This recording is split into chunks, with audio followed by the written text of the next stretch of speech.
현재 호주 측에서 한국의 오커스 참여를 요청하며 그 가능성을 논하고 있다는데요. 그런데 한국에서는 호주의 이러한 오커스 참여 요청에 대해 뜻밖의 반응을 보인다고 합니다. 우선 금주 후 한국과 호주 국방은 호주 멜버른에서 관련 회의를 가졌다는 의견이 나오고 있습니다.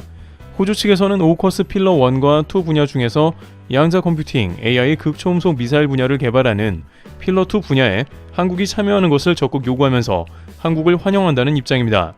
그러면서 이는 안보 동맹이 아닌 기술 공유 협정이며 한국의 기술 수준은 매우 높다고 말하고 있습니다. 리처드 말스 호주 국방장관은 이 기회에 한국의 앞선 방산 기술을 공유받고 싶다는 취지를 보입니다. 오커스는 2021년 미국, 호주, 영국이 결성한 안보 동맹 체제로 태평양 지역의 중국을 대항하고 있습니다.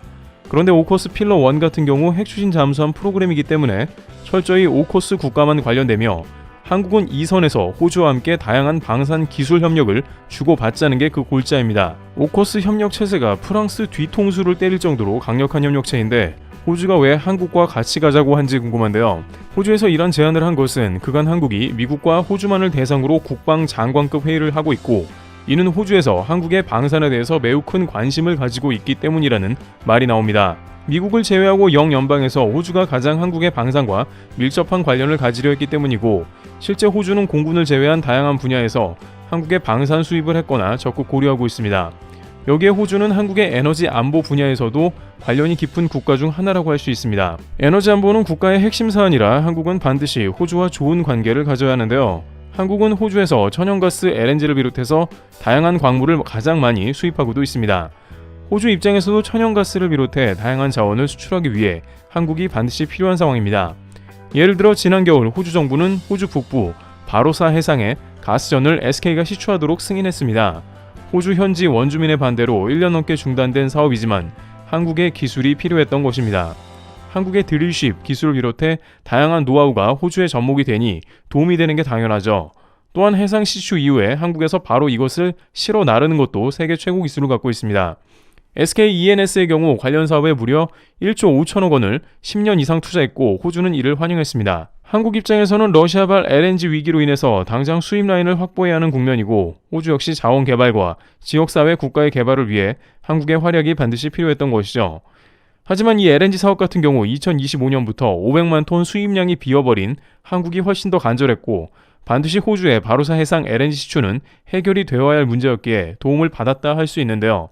하지만 이제 호주 측에서 한국의 방산 관련 기술을 공유하자며 반대급부를 요구하게 된 것입니다. 물론 한국 입장에서는 오커스 가입 문제는 여러 가지 따져봐야 할 득실이 다소 많은 것도 사실입니다. 우선 일본을 비롯한 다양한 국가들이 혼재되어 있고 한국의 방산 수출 체계를 카피할 수 있습니다. 현재 일본의 경우 미국, 호주와 함께 본격적으로 방산 개발을 서두르고 한국을 역전하려고 하죠. 따라서 오커스 필러2에 가입 시 이러한 한국의 방산 체계가 더욱 기술과 함께 노출될 수 있습니다. 또한 대부분의 경우 한국은 을의 위치에 있으므로 기술만 노출되고 얻는 소득이 없을 수가 있는 것이죠. 하지만 호주 입장에서는 한국과 여러가지 보완적 관계임을 강조하며 한국 방산 기술을 원하는데요. 그러나 한국에서는 전혀 뜻밖의 반응이 나오는데 호주 당국은 깜짝 놀랄 만한 소식이 있다고 합니다. 한국에서는 호주의 이러한 방산 기술 공유에 반응이 다소 좋지 않은 이유가 있다고 하는데 최근 호주가 레드백 사업을 적당히 하다가 멈출 가능성이 매우 크기 때문이기도 하다는 새로운 정황과 해석이 나오면서 이에 대해서 한화 측은 뭔가 꺼림직함을 안게 된 상황인데요. 우선 레드백 사태 이전에 한국은 호주와 히토류를 개발하기로 한 더보 광산에서 최근 뒤로 밀렸는데요. 국내 현대 엔지니어링 등 대기업 등은 컨소시엄을 구성해 호주 더보 지역의 광산에 수백억을 투자했고 이는 호주의 히토류 자원을 수입하고 시공하기 위한 사전 투자였다는 것입니다. 호주에서도 중국의 히토류 패권을 견제하기 위해서 자국의 광산 개발에 적극적이었으며 한국에서도 산업은행 등이 지원하면서 호주 광산 시공, 개발권을 따내기 위해 대대적으로 투자했죠. 이 사업을 주관하는 호주 ASM은 1차에서는 투자를 많이 한 한국을 유력한 사업 파트너로 정했습니다.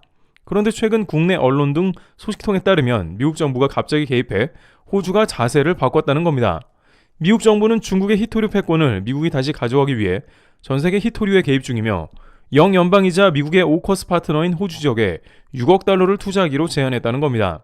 결국 호주는 미국의 돈 공세에 한국과의 1차 협력은 온데간데 없이 미국으로 기울었으며 한국은 거액의 1차 투자 금액만 날리면서 이도저도 아닌 상황에 뒤통수를 맞게 된 것이죠. 한국에서는 손해도 손해지만 당장의 히토류에 안정적인 공급처를 잃게 된 상황이며 레드백 공장을 지어 현지 일자리를 만들어주고 호주의 국방에 기여한 효과도 사라져버렸습니다. 하지만 호주의 이러한 태도는 결국 재발등을 찍는 태도라고 할 수 있는데 이러한 비슷한 과정을 호주에서는 레드백 사태에서 보여준 바 있으며 크게 당할 수 있다는 겁니다. 일단 호주는 한국의 레드백을 10조 원가량 발주하기로 해놓고 3조 원으로 대폭 축소한 바 있습니다. 이 사업은 2028년까지만 진행될 물량인데 그 이후 추가가 없으면 그냥 끝나버리는 사업이 되며 사실상 한국에서는 공장 지어주고 기술만 유출될 가능성이 있는 사업이라는 지적이 나오는데요. 이는 호주군이 한국의 장갑차 450대를 130대가량으로 축소한다는 구체적 수치가 포함됐고 K9 자주포의 경우에는 30문가량으로 축소돼 사실상 사업의 의미가 크게 약화되어 버렸다는 겁니다. 10조 원 매출에서 7조 원으로 줄어들었다가 이제 겨우 2, 3조 원 매출로 대폭 감소된 셈입니다. 하지만 알려진 바대로 한화는 현지 질롱시 공장을 비롯해 K9 자주포나 장갑차를 생산하기로 했습니다. 그렇게 하지 않으면 K방사는 미국 등에 비해 다소 불리한 점이 생겨 그런 결정을 한 것이죠. 핵심 기술 이전을 하는 것은 아니지만 한국의 전차 생산 프로세스 노하우가 현재 공개되기도 하며 공장 건설에 투입되는 자본만 수조 원에 이르기 때문에 결국 큰 손해가 예상되기도 하는 지점이죠. 그러나 호주는 K9 자주포마저 대거 미국의 다연장 로켓인 하이마스로 변경한 것으로 파악됩니다. 자주포보다 사거리가 길고 이번 우크라전에서 효과적인 활약을 했다는 평가가 반영됐다는 겁니다.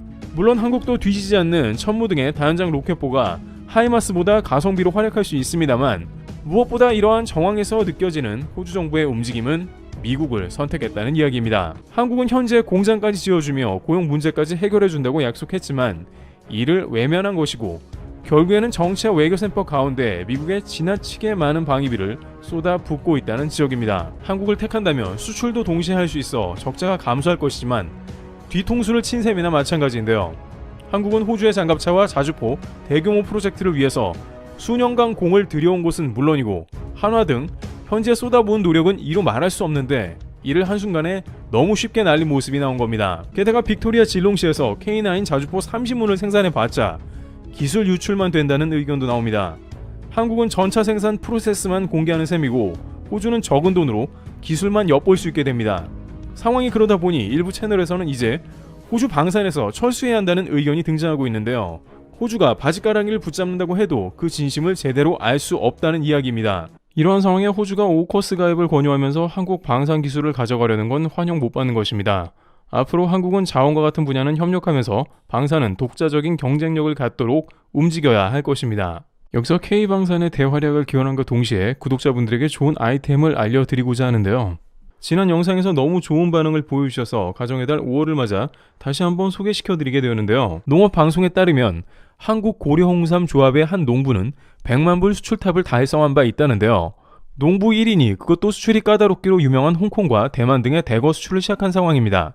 그들은 미국에 수출이 되는 한국의 홍삼을 보고 이러한 결정을 내렸다고 전해지고 있습니다. 왜냐하면 가장 까다로운 미국이 수출을 허가한 것은 사실상 모든 국가로 수출이 가능하다는 뜻이기 때문이죠. 그만큼 한국 삼은 이제 라면과 김 이상으로 전 세계의 그 효능을 인정받고 있는 셈입니다. 그런데 최근 저희 채널에 한국 고려홍삼 담당자분이 홍삼정 제품을 제안해 주셨는데요. 피곤한 가운데 직접 복용해 보면서 확실히 좋은 제품임을 느낄 수 있었는데요.